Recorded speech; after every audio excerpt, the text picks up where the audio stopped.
Welcome to the Week 4 in Review. That's Marky Mark, Tank Top Mike, and I'm the Prince, and this is the NAO show. In the Battle of the Unbeatens, one prevails to the 4-0 threshold, while the Commissioner hitch is in full effect. Welcome. How you guys doing? Fantastic. Tank Top Mike is fantastic. Marky Mark, how are you feeling down there in the gutter? I'm doing great, man. Just great. And here I am in the middle, just loving life.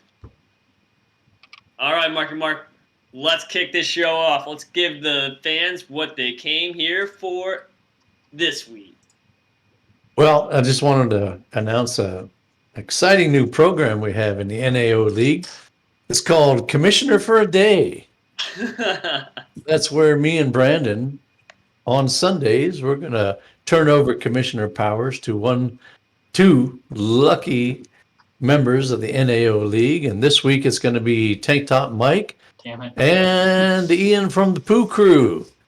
So, does that mean we both lose? What's that? Does that mean we both lose this week?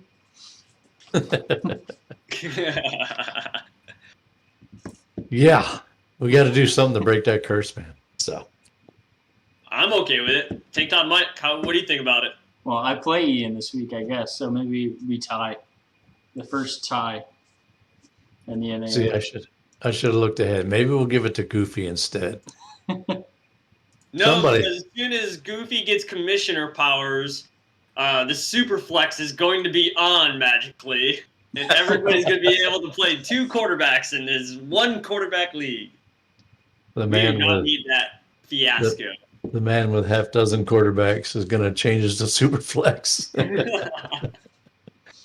All right, let's get started with it. You guys know the cadence here, so we're going to go with scores. First, we will start with the high scorer of the week, which was Swamp Dick with a 153, FNG 75. Mike, start us off on this one, please. This was a rough one for you, FNG. Not only, we won't spoil here, but we can all read. So not only was Swamp Dick the highest scorer, FNG was the lowest scorer of the week. Rough matchup. A few things of note, though. James Robinson looking pretty good. There was a little bit of early season woes for him, a little bit of the Urban Meyer. It looks like Urban Meyer may have brought James Robinson to his own club, maybe rubbed up against him a little bit. Now James Robinson doing pretty okay. So the other interesting thing to note here is, I mean, obviously, right, you have Lamar Jackson as your starting quarterback or on your roster at all. He starts for you, right? Like, it's a no-brainer. And you have some terrible depth in Danny Jones. Nobody would ever start Danny Dimes above Lamar Jackson. But, here's a question I pose to everyone. At what point do you start considering it? Because, man, Danny Jones is looking okay. Lamar Jackson's not looking bad. He's just plateaued here. At what point do you consider that? Daniel Dimes, his worst week was against Atlanta, where he only scored 16 points. Every other week, he scored over 20 points. Mm-hmm. Lamar Jackson only has 1 week over 20, and it was a big one, which is propping up that he's like quarterback 10 right now. But, if he doesn't have that big 32-point week, it's a different ballgame for him then. Yeah, I totally agree. I think on the Humpty, the Swamp Dick side, he made two trades before the start of the week and threw him in his flex, which did not shore up that flex at all. Even though he scored 153 points, his flex was god-awful. He put Pitts in there. Pitts isn't. We all think he's going to be the proverbial tight end one someday, but he is not the tight end one yet. He put up 7 points on 9 targets. And Mike Davis, he got thrown in there right after the trade, and he gave him 9 points. He had a pretty okay day. He only had 14 rushing yards, which is going to lead us into who else My really girl. carried that Atlanta backfield. And Marquez Callaway, he had 2 catches for 74 yards. All in all, he could have scored a butt ton of points if his flex really was shirt up. Yeah, Davis, the touchdown saved his day. Callaway, he had a long pass, pass and catch, and he hurt his ankle, I think, and came out of the game. So had to see what's going on with him. But could have been a better day for Callaway. But man, I don't know. New Orleans just isn't passing the ball much. So I don't know how much you can shore up your flex with the Callaway, who's not getting that many targets right now. So. But big win for Swamp Dick. We'll move on to our next one, which is the Pooh Crew, just below Swamp Dick in the high score. We're going to round them up to 152. The Tough Luck Kid, 122. Mike, chronicle my pain, if you will, please. Yeah, so do I get yours? Is that did I forget? Start us off. Start us off anyway. Sean, you wrote it down. Somebody chronicle my pain, but start us off on that matchup. I think the big story here on Ian's side is that Saquon Barkley came back from that injury looking like Saquon Barkley. The first few weeks of the season, first 2 weeks of the season, didn't really do too much. Week 3 against Atlanta kind of rubbed up a little bit, and now we're seeing the Saquon Barkley that you kind of trade for. So on Ian's roster, that's a little scary. I know not what everybody else wants to see necessarily, but I'm sure he's enjoying it. I'm not sure how Ian survived with only 7 targets for Darren Waller. That's like, a third of what he normally gets. So got a little lucky there, Ian.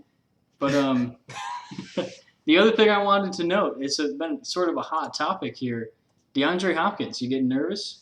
You okay with what he's doing? Is he just DeAndre Hopkins but in name now? Is he still an elite wide receiver 1 just in a slouch? These are things that I hope keep Ian up at night. That's all I can hope for. I think that's a great point, and I definitely think it probably keeps up the Pooh Crew up at night, and his wife is telling him, "Oh, I bet he's thinking of other girls." No, he's just thinking about Nuke being Nuke, which he is not. But on your side, Marky Mark, let's get to the travesty that is your lineup. Your big hitters, the guys you traded for, Elliott, came through for you. You got 20 points. McLaurin, the McScorin. McLaurin, the McScorin. He got you 27 big old points, which you needed every single one of them.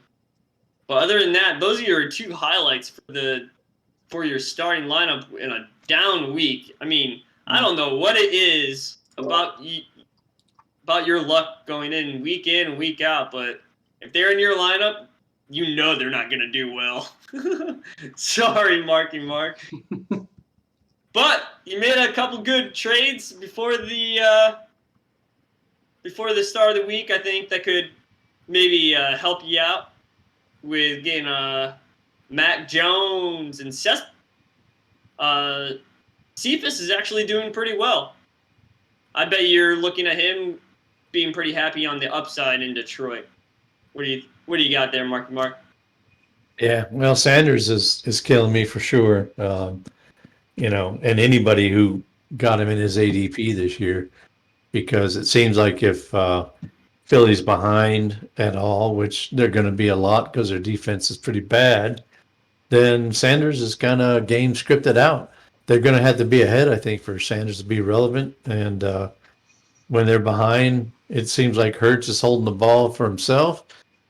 And then, Gainwell is kind of their third down back and taking touches away from Sanders. So that's been a killer for me so far, man. I'm going to have to get him out of that RB2 spot, I think, moving forward. It was a low scoring one for me, and I still got 122, but my lowest output so far, I kind of hate that going against the Pooh crew. Wanted to put up a better one than that. But yep, I got a few things like that with Sanders, and you look at Kittle, not getting a whole lot either. It's supposed to be another one in ADP who's not really performing up to his level.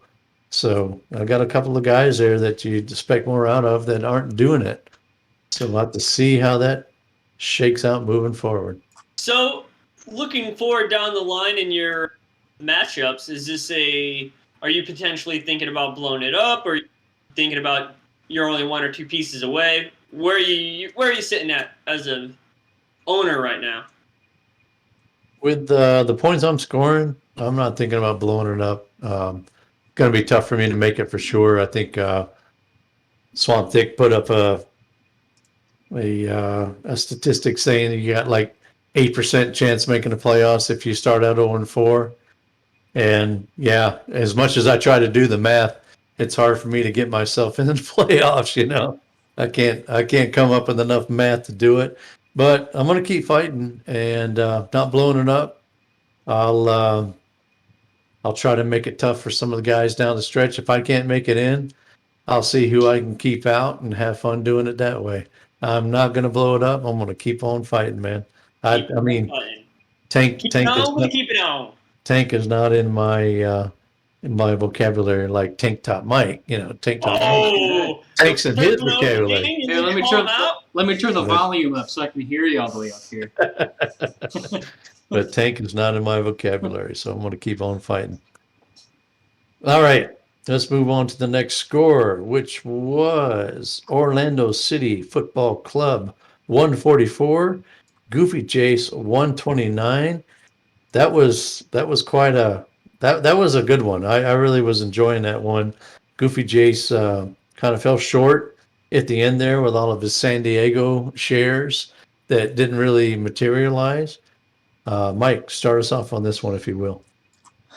Yeah, for Goofy on this one, the big story for me is we all pretty much raved about the offensive, show that the Bucks were going to put on. You go in, you get the win. Probably not as offensively impressive as we had thought. Obviously, because of the rain and the weather. Right. But obviously the guys that he started, Evans and Antonio Brown, they're not guys you're going to sit really anyway.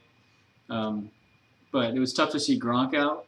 And I don't want to steal from the other side here, but what a swoop by Aaron to pick up Cameron Brate like a few minutes before game time. So Goofy couldn't get that guy in if he wanted him. But actually, in Goofy's defense, Cook did pretty okay. It looks like the Chargers are just throwing to tight ends now, which is great for everybody. But I think, the big story from Goofy's side, even beyond all that, is Cordarrelle Patterson and having the guts to start him. Obviously he's scoring a ton of points. He's the number 3 running back in PPR right now. Absolutely incredible. Like I said, I admit I didn't even know he was in the league. I didn't know what team he was on. I couldn't have told you any of that before week 1. It's probably not a great thing, but, it happens. But, the guts to start him, and it's paying off.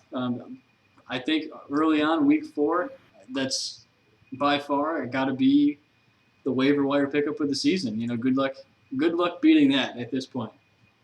I think I saw something that said that he would be the wide receiver 5 because he's listed as RB wide receiver. So he's RB 3, but he would be the wide receiver 5. So either way, looking pretty damn good there. Mm-hmm. Yeah, I think you definitely hit that right, Mike. Patterson, I'm not sure if I would have the testicular fortitude to start him, even with all these points he's putting up this season. And when it came across that he was doing so well, I was like, isn't he like 47 or something like that? Mm-hmm. I was totally lost. I didn't even know what team he played for. But on the Orlando City Football Club side, he only needed 3 people to go above projection to get the W this week after whooping that ass last week against whoever he played, if I forget. He had Tyreek Hill. He put up a big old 40 burger, which never hurts. And then he has Kareem Hunt, not Nick Chubb, do a real good week with 15 points. But the big outlier on his team this week was the Buffalo defense putting up a 0 on Houston. Houston couldn't even move the ball. I think Buffalo had the day on defense for him, which really helped him. Yeah, another rainy day game there in Buffalo, but yeah, that certainly helped when your defense scores 22. You're going to do some things. So he went. He gave Goofy Jace his first loss, and he's keeping up. He started out with 2 losses himself, so that was a big win for him, man. And I was happy for Aaron. Nothing against Goofy Jace, but glad to see a guy who's got a good roster that was underachieving early could get back even at 2-2 there. So let's go on to our next one, which was our buddy Sean, the Fresh Prince, 134, Silly Dilly, 85. Before I turn it over to you, Mike, I owe Silly Dilly an apology. I'm sorry you didn't go 3-1, and I'm sorry that you didn't score 160 points. I said I would give an apology, and I did. So, Mike, take us into this one, if you would, please. Yeah, roughly half of 160 points. Roughly half. Next week he's going to get that 160. One of only 2 teams to score under 100 points, even. But anyway, there you go. I think the topic of the show right now anyway, should be Damian Harris. Running back 2. How's that looking? Another update on it. You figure they have the running back go down, and Damian Harris is going to be the guy, but doesn't seem like it. I think we talk about running backs and pass protection. Damian Harris needs to pick it up. Anyway, he does. Maybe I should have checked the schedule too. Tampa Bay early in the schedule, not a good thing for running back 2, but I digress. Go ahead, Mike. But actually, speaking of running backs, I think Leonard Fournette coming out of nowhere. I don't know what happened with Ronald Jones. Maybe Sean has some insider info. But man, he had some bad games early on, and it's like he may not even be on the roster. I think he's an unrestricted free agent after the season. Or is it this year or next year? And I think it's next year. But they might kick him off the team before then with how they're treating him. But Leonard Fournette's running very well. 20 carries, 91 yards. Now he's actually catching balls a little bit better. 3 catches, 47 yards. It's really, unfortunately for Silly here, one of the lone bright spots on your roster here going on. Although the other one that people go back and forth on, Henry Ruggs, looking okay. It's like the Raiders have kind of figured out how to use Ruggs a little bit better. I'd like to see a little bit more of an expansive route tree, but they're using him a little bit more. It's like they kind of figured out, we drafted this guy pretty high. Let's get him the ball. And they seem to be doing it right now, so not too bad. Yeah, I think our coach, Bruce, he's done with Rojo and his fumbling fanatics. He's not somebody that coach doesn't think he's probably somebody that they can depend on every down. So, and the second head coach, Tom Brady, really likes Fournette. So I was going to say, how much of that is Arians and how much of it is Brady? If Brady says no go on Rojo, then yeah, no go on Rojo. But looking at my lineup this week, I was really happy with the output of the team. Highlights CEH actually looking like the running back that I traded for. Over 100 yards rushing. He was catching a couple balls. He caught that little shovel pass for a touchdown, which I was real happy about. Softball pitch there. Yeah. I was like, keep throwing it to him. A couple things I need to keep an eye on looking forward is this Tim Patrick play. If Teddy Two Gloves isn't in the game, I don't think Tim Patrick is going to be a good start moving forward because they don't have any chemistry. Friggin', they looked awful without Teddy Two Gloves in there. I was pleasantly surprised that Kenny Galladay had the coming out party that he's been waiting to have, with not having any chemistry with Danny Dimes in the preseason, not playing any preseason games, but it took until week 4 for him to be the target. We only needed 2 of the wide receivers not to play. Yeah, Tim Patrick was not as good with Drew Lock, and I agree, Sean. I don't think he will be as good. I like Tim Patrick a lot, but I think um, Bridgewater is going to make him better than Lock for sure. Galladay, yeah, he had a nice game. He's a good 50-50 ball guy, and maybe this is the start of Danny Dimes trusting in him just to throw it up to him every once in a while. So he had a really good catch late in the game where he kind of spun off the defender and got the ball. It kind of almost like a box out kind of thing, you know. And that's the kind of things that Galladay can do. Maybe he's fully healthy now, and that could be something good moving forward. So that could be somebody that you can count on to shore up that flex. Sure up that flex. Shore up that flex. The Prince. All right, let's get to our last score of the week, which was Tank Top Mike, 138, and the Underdogs, 109. Start us off, Mike. I won. You won? I won.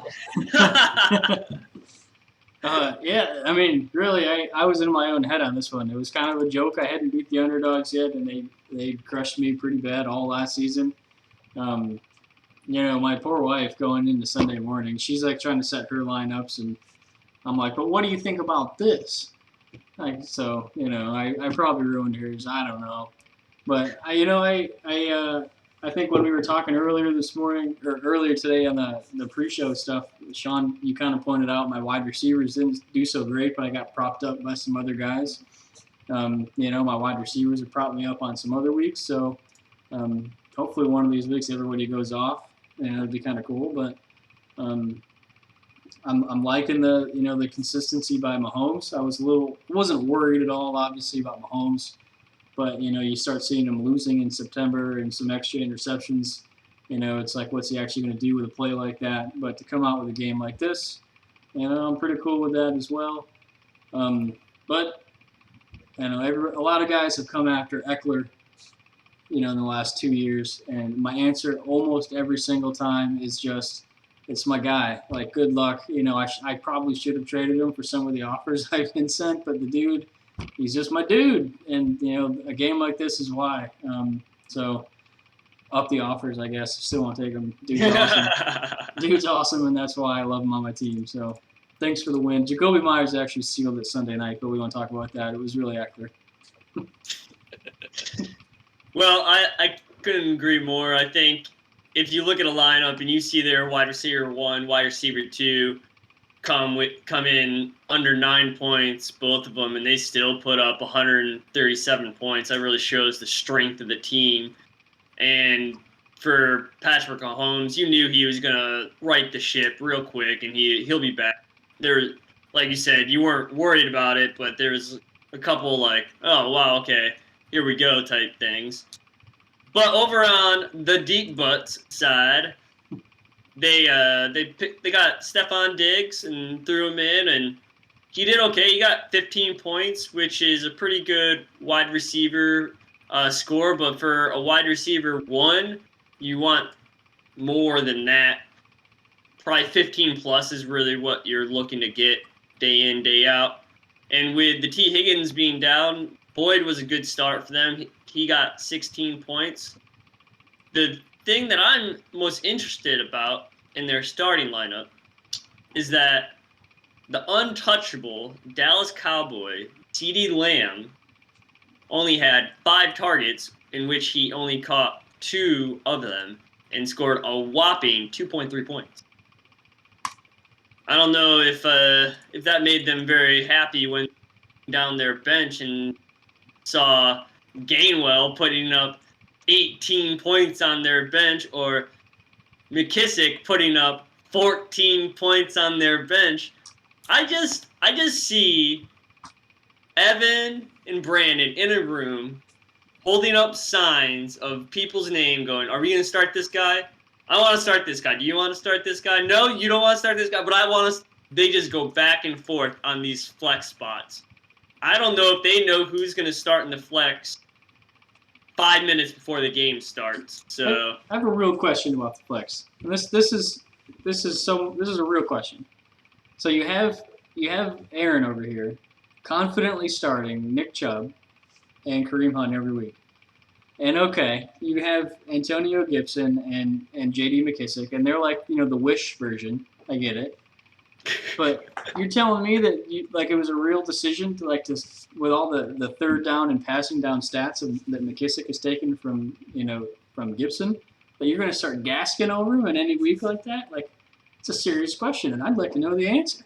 And I mean, Indianapolis is a good defense. So in an offense that was god awful, to be honest with you, I think Waddle's the only person that you can start, and I'm still kind of questioning that week in and week out. Gaskin is not the guy I would be putting in there. What do you think, Mark? Yeah, I think you don't want to start any Miami running back right now. So I think, Mike, you got a good point there. I think any game where Washington could be playing from behind, you play them both. You play Gibson, you play McKissick. Kind of do the Aaron thing there, going with, of course, Hunt and Chubb.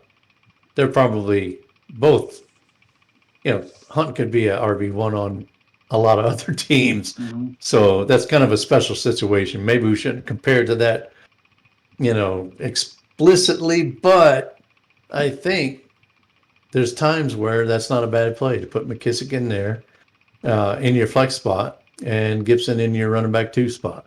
Probably not a bad idea there. It's a good point.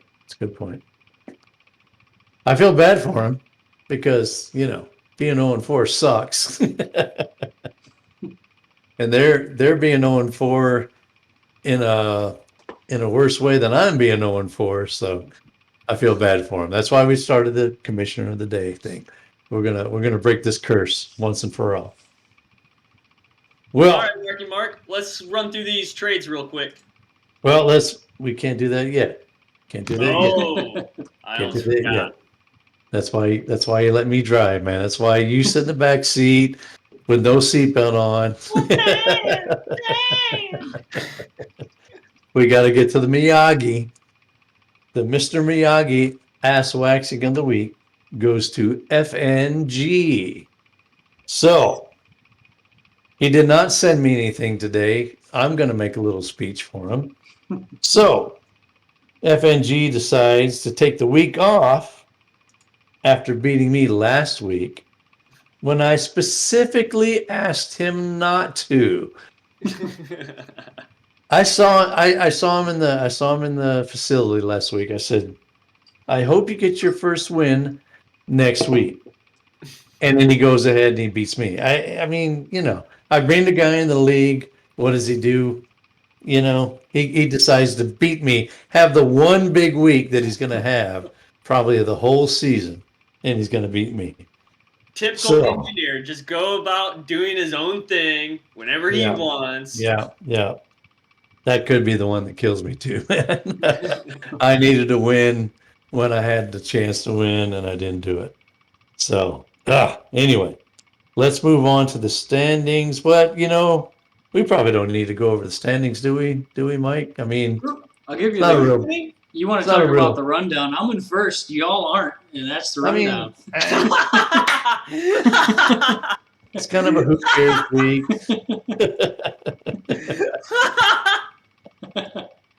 All right, Tank Top. Take us through the standings. We'll let you have your momentito.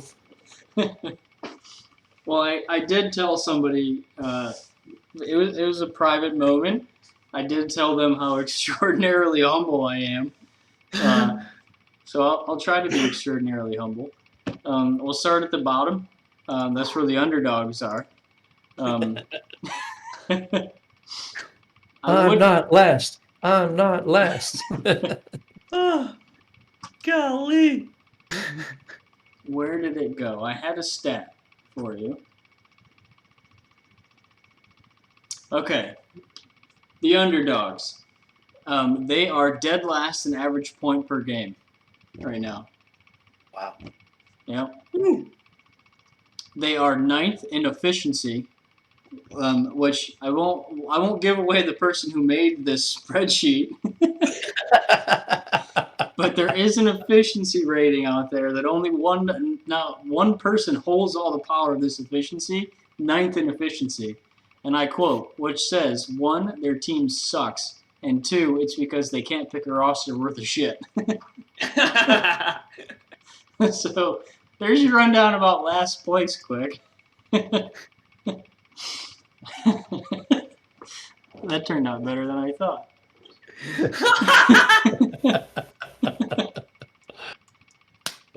Extraordinarily humble. Anyway, Extremely humble. I've lost track of where I am. Let's just move on to some trades. Let's go to the trades. I can't stand this standing stuff. Let's go to the trades. Let's move on. Let's move I'm on. in first and y'all fucking suck. Classic. Classic. The last 3 weeks slide is going to be terrible for me. You're gonna be on. We're gonna have to keep somebody on watch for you. Those tank tops make you bold, I say. All right, let's start off. We got 2 trades this week to talk about. And Swamp Dick was involved with both of them. So Swamp Dick at 3-1, since he didn't chronicle his, he's been kind of overachieving there. Got Henry on his roster. He's got Marquise Brown finally doing a little bit of something. So 3-1, tweaking his roster. I kind of like it. The first trade was Swamp Dick with the underdogs. So Swamp Dick got Kyle Pitts, Marquez Callaway, and a 2022 second, which was Dylan's second rounder. The underdogs got Stephon Diggs. Mike, start us off on this one. I think, I won't lie, my initial thought was, this is bad news for me.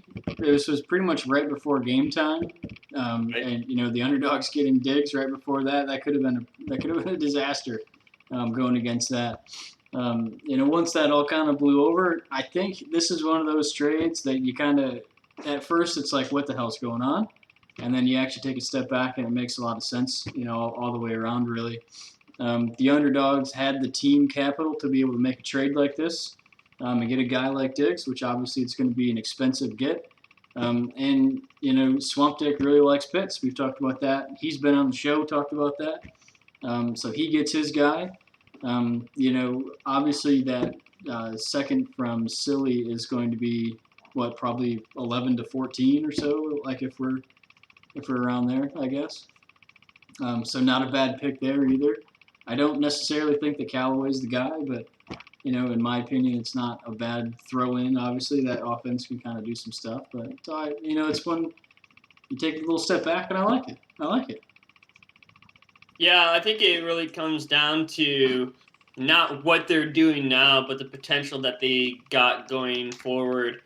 And Humpty's, like you said, been on the show, and he really is a Pitts enthusiast and thinks he's going to be the next tight end one, Kelsey Waller kind of potential, which we all know tight ends take a little while to mature and to get into, and he's not in a great offense, so it's probably going to take him to even become that number one target that we all think Atlanta's going to turn him into. And I think it's going to take Matt Ryan leaving and a rookie quarterback that's going to be a dink and dunk guy to really put Pitts on the board as the tight end one. But I love the addition of the 22 second from Silly Dilly.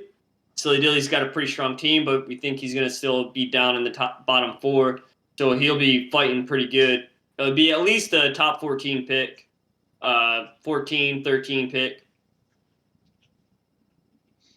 Yeah, I think he said in chat that he thought Kyle Pitts was the number one overall prospect in the draft. So he definitely went and got his guy, like you said there. Excuse me. Yeah, Callaway. I thought maybe if they let Jameis sling the ball a little bit, that Callaway would be something. But they're not passing much there. Taysom Hill's coming in some, so Callaway. I think the potential's there, but the offense just isn't conducive for him being a high scorer. Yeah, Dylan's second pick is definitely something worth going after. I think he's improved. I think his roster is still maturing. He's got some good young guys. He may be a little bit weak at running back, but he's got good wide receivers in there, and could be on the way up. But it's a good pick to get. I think his second round pick, if he finishes where he did last year, it could be a good one. So. Diggs for the underdogs. They needed something, and there's going to be better days ahead for Diggs. He hasn't been doing much yet, but we all know what he can do, and he might be one of those guys down the stretch that helps keep them in the running. So I like it for Ricky just a little bit better because I think Pitts is the prize. I always look at a trade and I want to see who's the prize, which one is the prize. I think Pitts was the prize in that one. All right, let's move on to the next trade, which was Swamp Dick again. He received Mike Davis and 2022 third rounders, one from McJammer and one from Steele, aka Pooh Crew. And McJammer received Jonnu Smith, Mac Jones, and a 2022 second, which is Goofy's pick.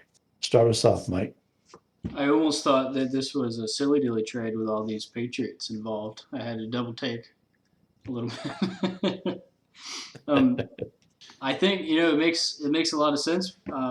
Ricky obviously doesn't necessarily need Jonnu Smith anymore. He got his guy in Pitts, so why not move another valuable piece in Smith?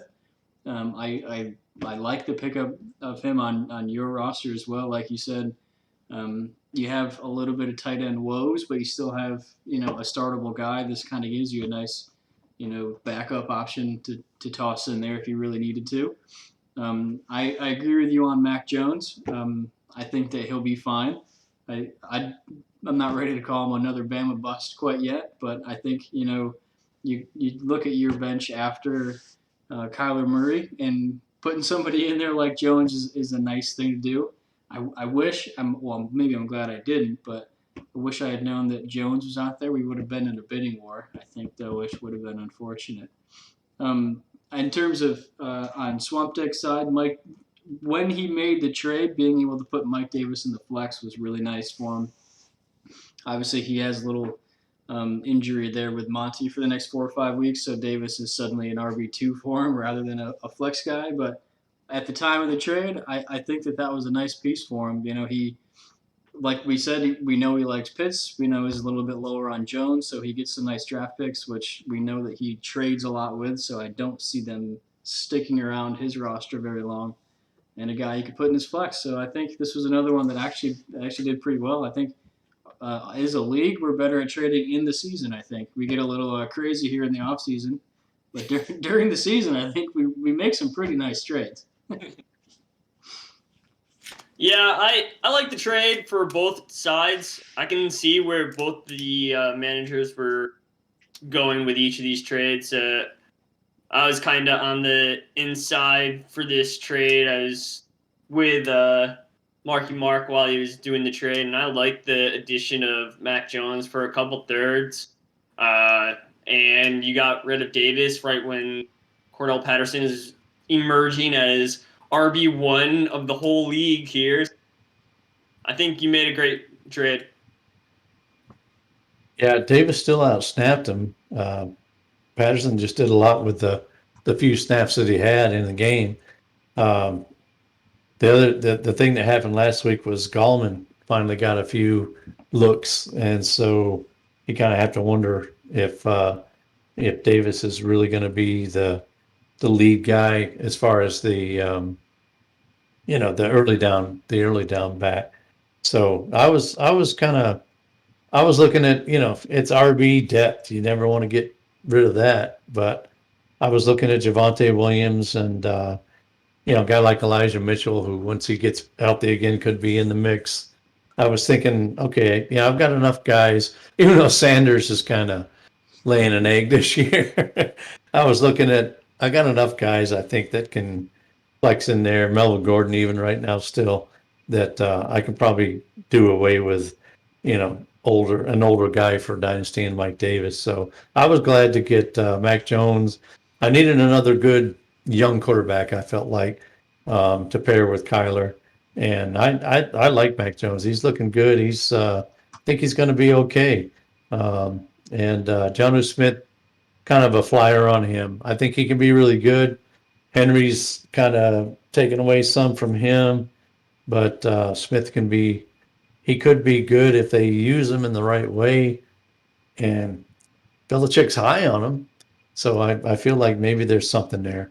Got a second rounder out of it. Could be a late one with Goofy doing well again this year, but I'm happy with it because I feel like I gave him a 1 year rental and I got some young guys, one young guy and another guy that I could probably flex in there some. So, In Humpty, he can have the ability to move on a upside rookie quarterback because he kind of got the diamond in the rough with Sam Darnold. He left friggin' New York Jets, went to Carolina, and he looks like a completely different quarterback. And he's only 24 years old, so he could have Sam Darnold for a long time. Not to mention that he has Deshaun Watson whenever he figures out that he can play football again and wherever he wants to play football again. yeah, Jones was definitely expendable for him. So, talking Mike Davis, I couldn't talk about Deshaun or Darnold in that conversation. So Jones was probably the best one to go for as a flyer on a young guy that could be a good guy for years to come. So it was good for both of us. I like it. I'm happy with that trade. All right, let's move on to the matchups for next week. And the marquee matchup, or marquee Mark matchup, if you will, is Tank Top Mike going up against the Pooh Crew. I made this my marquee matchup. Right now it's, if you look at the projections, it's 133, 134 for Tank Top Mike and 157 for Pooh Crew. But I still think this is going to be a tight one, a good one. Mike, start us off on your matchup, please. Yeah, this is going to be a fun one, actually. I have a lot of decisions to make. I'm keeping a pretty close eye on Claypool and what's going on there. With a hammy like that, do I really want to play him anyway? Some decisions there. And then I get to play my weekly shoring up the flex game with all these young upside receivers. Pittman has some elite target share that he's getting. Myers, he might throw for a touchdown before he catches a touchdown, but I want him in the lineup when he does it. And 4 points. And then it's I'm hoping that my trio of running backs kind of supports me. If they can get me another 60 points, I feel like I can make a run at this one. It's going to be a tight one. I got to make the right decisions across the whole lineup. So I try not to look at Ian's roster because it's on paper. It's pretty nice looking. So who knows? Who knows, man? I think for the Pooh Crew, what it's going to come down to is what kind of production he gets out of Hopkins. Hopkins has been looking like a shadow of himself all season long. And to be honest, Arizona really isn't using him as well as they used to because they don't need to, because they found out that, oh, wow, there's other players on this team that can actually do stuff. So It depends on what kind of production he gets out of him, and if he gets normal production out of everybody else. Yeah, like you said, on paper his lineup is really good, but he's still only 3-1, and he's not the top scorer at all. So we'll see what happens. Yeah, his roster's been underachieving. I mentioned that last week. Of course, he didn't do it against me, doggone it. But yeah, he's been underachieving. He's got Hopkins is a little dinged up. Plus, you got Green, you got Kirk, you've got Max Williams, you've got um, what's the running back's name there? That's the number one. James Conner. Can't think of his name right now. You've got Rondale Moore, Chase Edmonds. Man, I couldn't think of that name to save my life for a second ago. So yeah, he's Never heard of him. Kyler. Yeah, he's supposed to be an RB1. Kyler is spreading the ball around, and Hopkins has been dinged up, and yeah, it's looking a little bit like he's not the main guy anymore. And Dalvin Cook is dinged up, and he's kind of struggling right now. So two guys that he's got in his starting lineup that are a little bit questionable right now. So Mike, you can take this one. You do have to get the right lineup in there. So good luck to you this week. It's going to be a fun one. I'm really looking forward to that matchup. I'm sure that my efficiency rating will somehow slip into conversation this week. You know what I hate? I'm still doing well in that metric, and I'm freaking 0-4. But I digress. As a disgruntled NAO manager. All right, let's go on to the next one. We got Swamp Dick going up against Goofy Jace. I think this will be a good one. Right now, we got Goofy Jace at 135, 136, rounded up. And we got Swamp Dick at 124. But we see that Swamp Dick has been overachieving for 3 out of the 4 weeks on his roster. So what do you think about this one, Mike? Yeah, this one I think that Goofy has to get kind of the right lineup in there. Actually, the beginning of the season, you look at Goofy's roster and think he's going to kind of do it again, and then he makes some trades, loses Kamara, but somehow ends up with Patterson. Obviously, he's going to start him against the Jets. I mean, it was kind of a joke in chat a little bit, but he does pigeonhole himself a little bit, with he's got 2 Chargers, 2 Falcons, and 2 Bucks. You're risking a little bit of, if 1 or 2 or if all 3 of them throw up a terrible game, then good luck in any given week, I guess. But it's worked for him right now, so I guess I can't say too much about it. Maybe I'm worried about it more than Goofy is, obviously, because the guys are producing. So who cares really what team they're on at the end of the day? But, I like Goofy's chances on this one. The only thing, we always talk about divisional games, and he's got Dallas's defense in there right now. The Giants actually just beat the Saints last week, so, they're not just a gimme anyway, plus the divisional thing going on, and they're in New York. So hopefully the Dallas defense can, keep going the way that they've been playing for them. Yeah, I think looking at Humpty's side, it's going to really come down to, just a shout out to both these teams. Thank you for setting your lineups on Tuesday morning so we can look at your lineups and actually get a good look at who you may potentially play. But just like we were doing in the matchups for last week, he put in Sam Darnold. I think that's going to be a great play against Philadelphia. And he's got the King Henry against Jacksonville. So I think he needs his top guys to be top guys this week, or else Goofy's going to come in and spank that ass.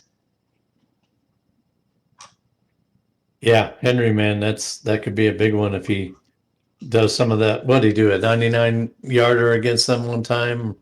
Some big run where about 15 guys mixed tackles, and of course there's only 11 guys on the field at a time. That sounds like a basic run for Henry. Yeah.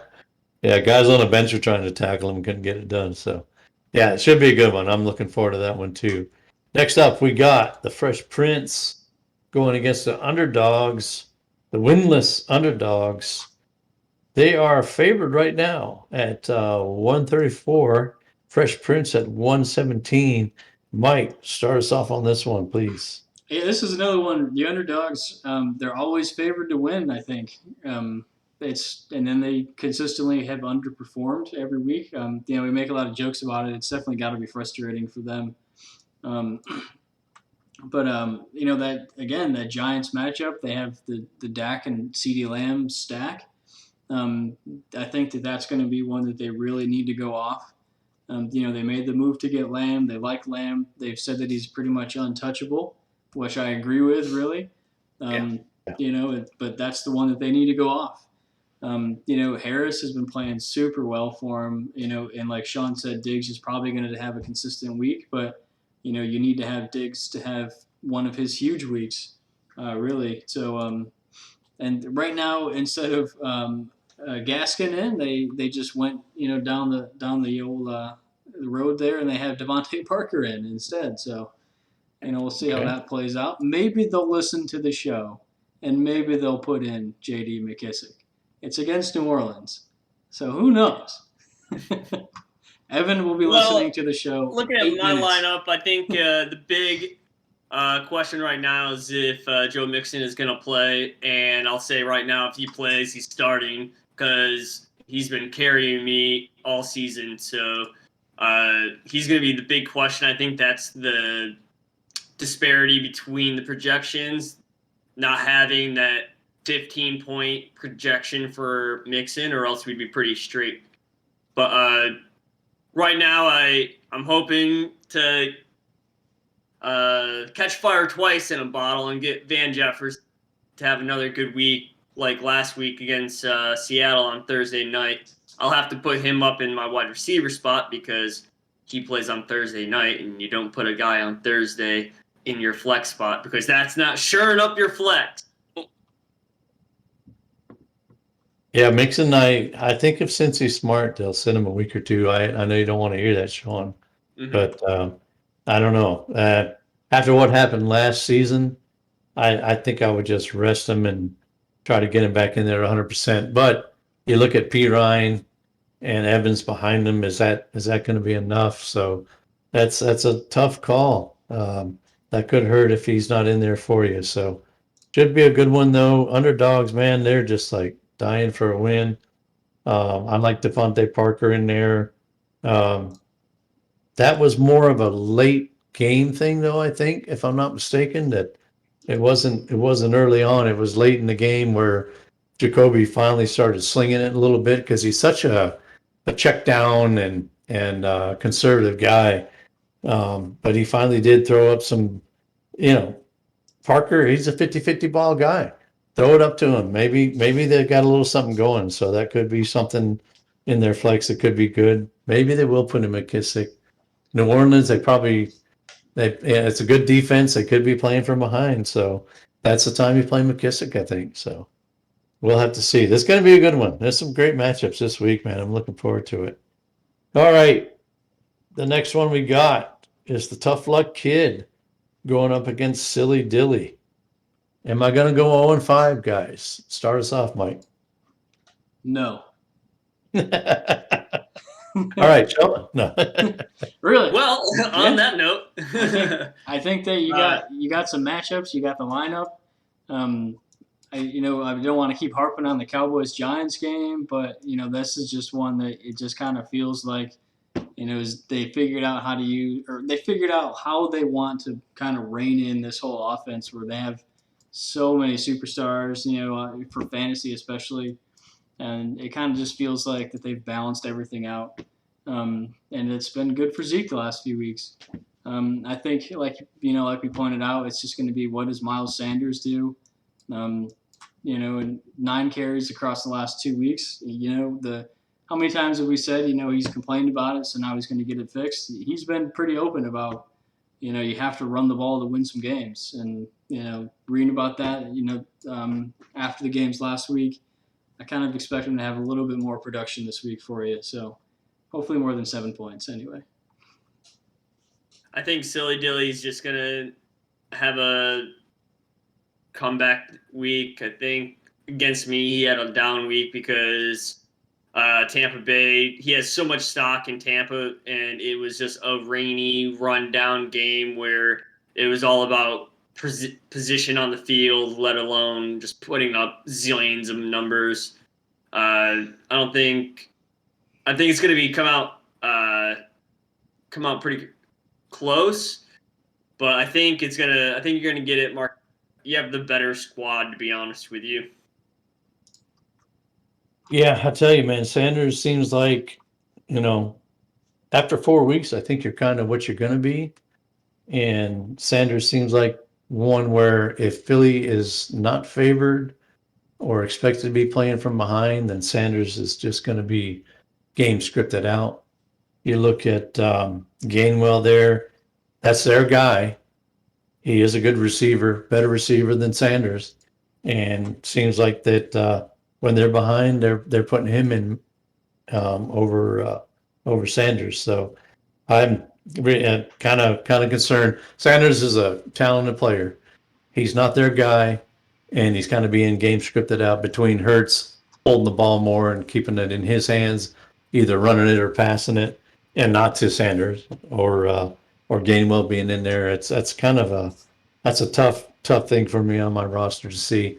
Other thing I'm kind of concerned about is San Francisco lost Trent Williams, and I think maybe their center got hurt as well, which means Kittle could be in blocking more. So two guys that high in ADP on my roster in Dynasty and just not materializing the way you thought they might. So I think I can get it, but I'll tell you what, I'm not calling my shot by any means.